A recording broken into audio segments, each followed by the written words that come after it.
Jai Hind everyone, welcome to my channel Aspiring Cadets. Friends, in this video I am going to talk about Indo-Pakistan relationship in a greater detail. I am going to cover the entire timeline from 1947 to 2020, as well as we will also see each and every event in a detailed way, and we will talk about different diplomacies undertaken by both nations, be it soft power diplomacy or hard power diplomacy during different phases of their relationship, as well as we will try to understand Indo-Pak relationship through maps to enhance our understanding. So friends, this video is going to be very informative. Please stay tuned till last so that you can have a better understanding of this topic. Friends, no two countries in this world can be as close as India and Pakistan, because both countries have originated from a common subcontinent, have common history, similar culture and language, but after the partition of 1947, they have an unstable relationship due to many unsolved issues. Friends, look at this map. These two regions, Gilgit-Baltistan and Azad Kashmir, the area of around 64,817 square kilometer, as well as Azad Kashmir is around 13,297 square kilometers.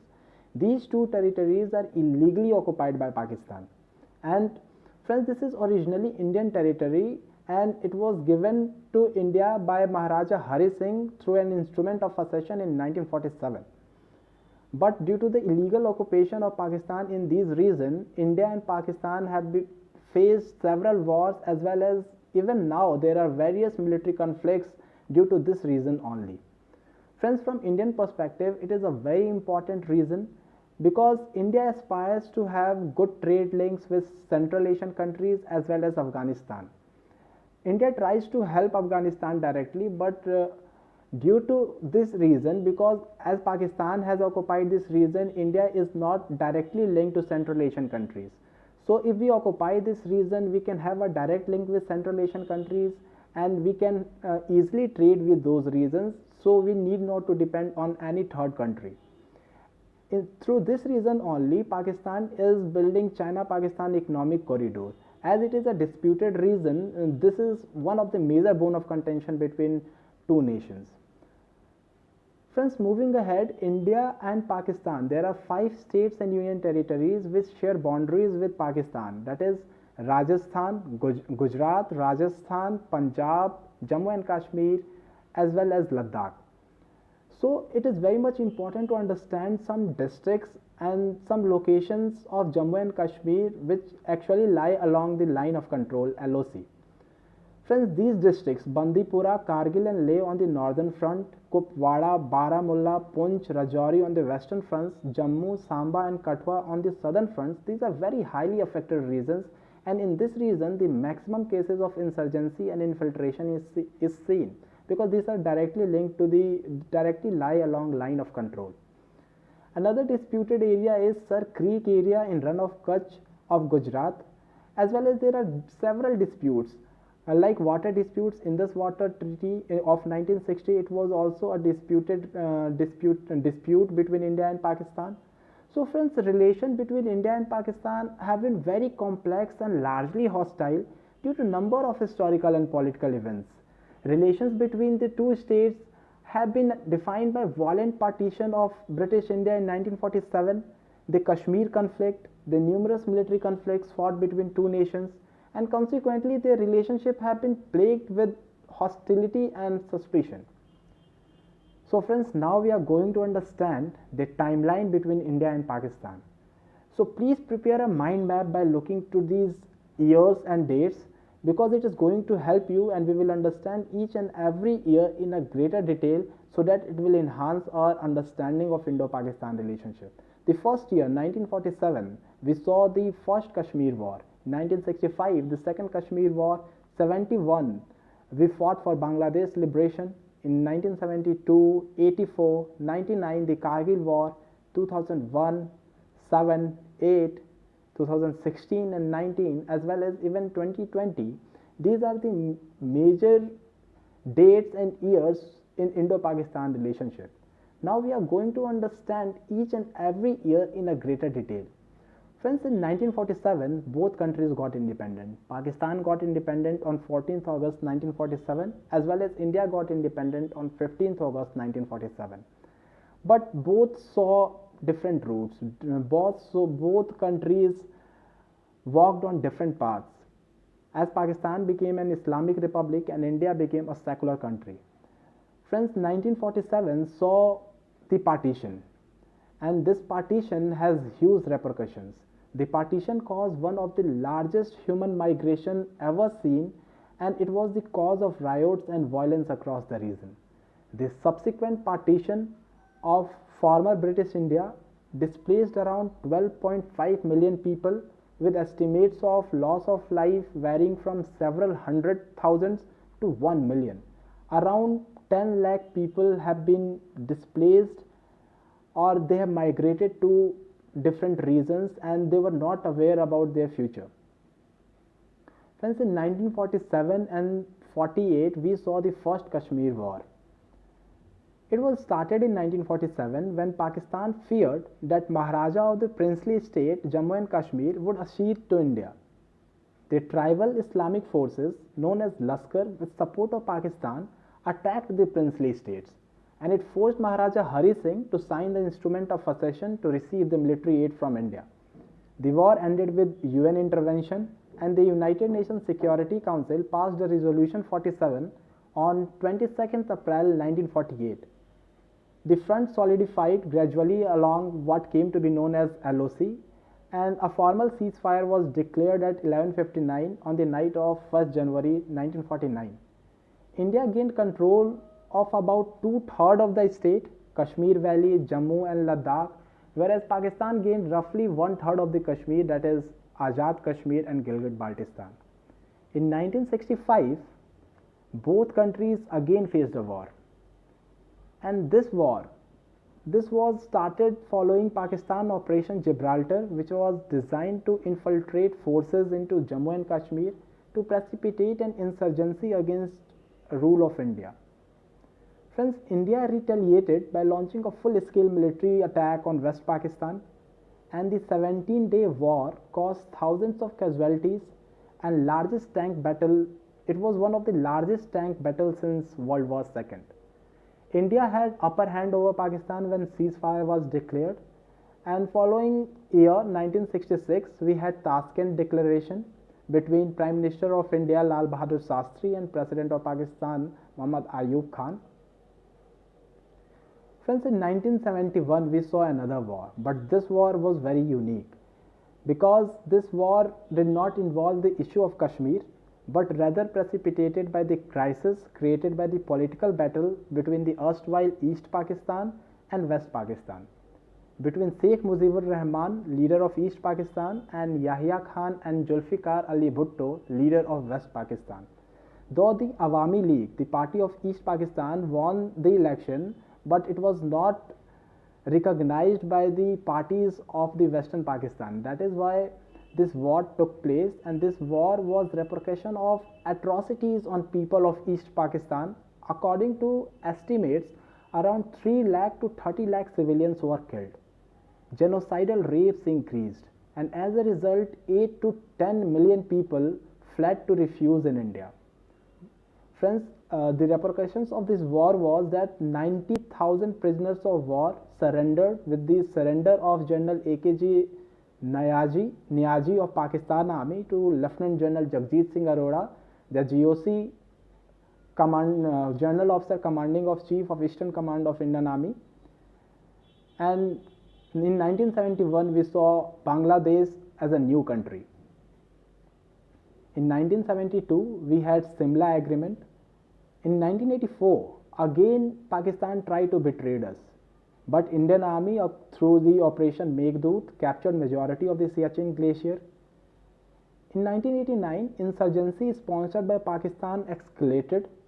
In 1988 both became nuclear state and the nuclear race started. India detonates 5 nuclear devices at Pokhran. Pakistan responded by detonating 6 nuclear devices. So friends, this test resulted in international sanctions being placed on both countries, and in the same year, both countries carried out tests of long-range missiles.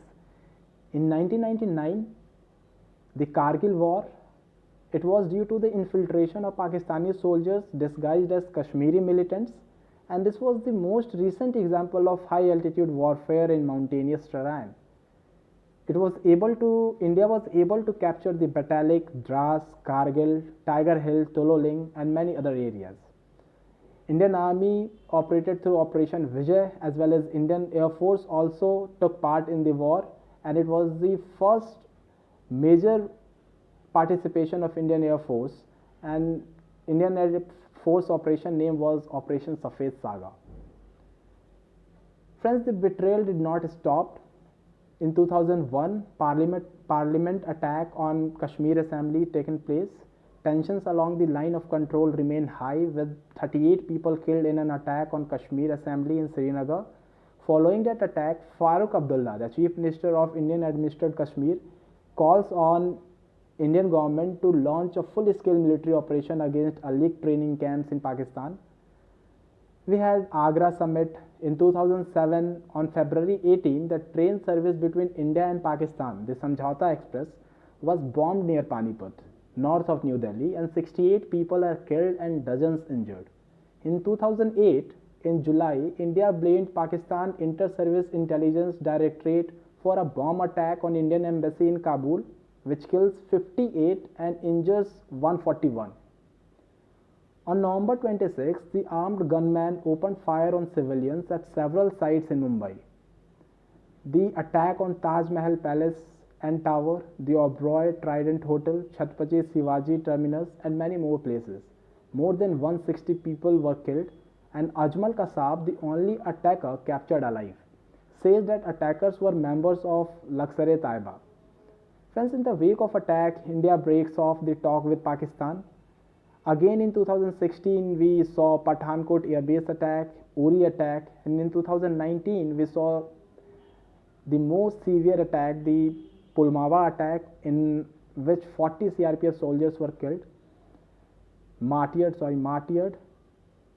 So friends, saying this, these all events are highlighted one. On daily basis, there are ceasefire violations, infiltrations, cross-border terrorism, and the two countries had fought 4 wars in the past. Currently, there is no engagement between them at any level, be it political, diplomatic, or any, because of the cross-border terrorism, or because talks and terrorism cannot go hand in hand.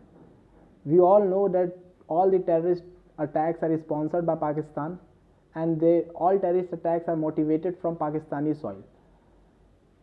So friends, in spite of India's constant effort of soft power diplomacy with Pakistan to establish peace and harmony, Pakistan always betrayed us and proved that soft power is not the solution with Pakistan.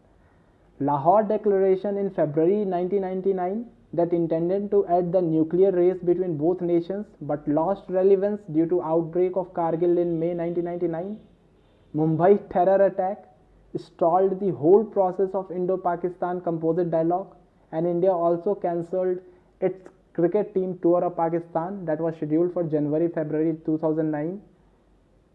Efforts under neighborhood policy made by our Prime Minister, like inviting Pakistani counterpart on his swearing-in ceremony, unscheduled visit to Lahore at residence of Pakistani Prime Minister, has been diluted with incidents of attack on Indian Air Force Pathankot Air Base in 2016 that ended with complete suspension of all types of talks and bilateral engagements between two nations. After Uri attack in the same year, talks and terrorism cannot go hand in hand. Our Prime Minister gave the statement after the Uri attack in 2016. Post-Pulwama attack on 14th February 2019, Pakistani government has banned the airing of Indian content on television and also screening of Indian films in cinema halls. Pakistan government directives, they also blocked all Indian sports channels in the country. Recent Handwara attack is another example of betrayal and sponsoring the cross-border terrorism. But now the Indian government has realized that soft power is not the only solution. So India has made it clear to use its hard power to push Pakistan-based terrorism on back foot and eliminate it. After Uri attack, we did surgical strike destroying terrorist bases in POK. After Pulwama attack, we did Balakot air strike, snatched the most favored nation status from Pakistan, pressurized international forum to put them on into FATF blacklist. We have boycotted Pakistan at all levels. No meeting of SAARC has taken place since 2015. Declaration of Masood Azhar as UN designated terrorist. India shifted towards BIMSTEC and Asian nations through its Act East policy. India raised Baloch issue on 15th August in PM's speech from Red Fort. Abrogating Article 370 and 35A and dividing Jammu Kashmir into two union territories. All these things are a clear signal to Pakistan that beware for the repercussions. Recently, the weather forecasting on Doordarshan and national news channels of Pakistan occupied Kashmir.